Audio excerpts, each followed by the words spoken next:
I am a Devi devotee, but I cannot visit ashram now, ever since the lockdown.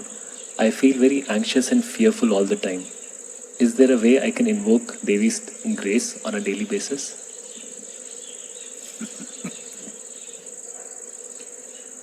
Well,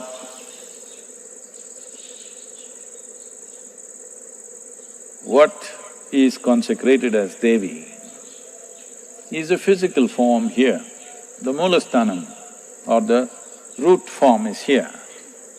But if her influence was just limited to the temple, she is not worth wasting our time and energy on.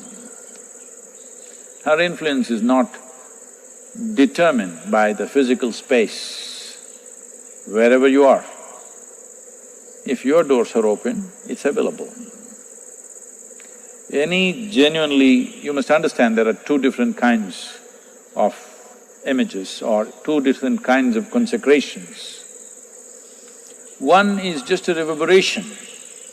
You can even make this vessel reverberate, but you cannot access this vessel from elsewhere because it's simply reverberating without specificity of what it intends to do. It has no intention or intelligence. But consecrations which are as complex as the Devi or much more with the Dhyana Linga they are not limited by physical space. Many people, the first time it happened in United States, I think this was just the second program, inner engineering program we were doing. There was a lady who was involved in all kinds of, whatever, certain type of work from Caribbean islands. She went on doing something with her pencil in the book. You know, we have a problem with people taking down notes. I said, no, you cannot take notes, just be with me. She will be looking at me, not even looking at the book, just looking at me and just doing this with her pencil.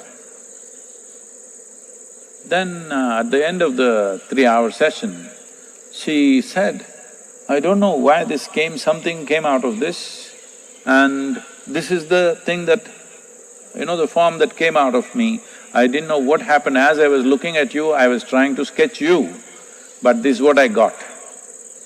It's a clear proportion of the Dhyana Linga that must be still in our archive somewhere. She just got the image of Dhyana Linga, like she completely… the whole page she scratched with her pencil. What was left unscratched was just the form of Dhyana Linga exactly, the same exact proportion. But she was trying to make a picture of me. So I'm telling you, consecrated forms are not limited to its physical space. And you being anxious, well, you have this choice, every one of you have this choice. You can use this mind either to create well-being or misery for yourself. This is one thing you have to come to terms with. You must understand, if you're feeling wonderful right now, it must be because of you. If you're feeling terrible right now, it is because of you. Other things may stimulate, but essentially, all human experience is caused by you and you alone. How much are you enslaved to external situations is simply determined by how compulsively reactive you are. If you're very reactive, what is around you will determine how you are right now. If you are a conscious response to the world in which you live, your well-being will be very much in your hands. Devi's grace can be used for something much higher than just beating your anxiety.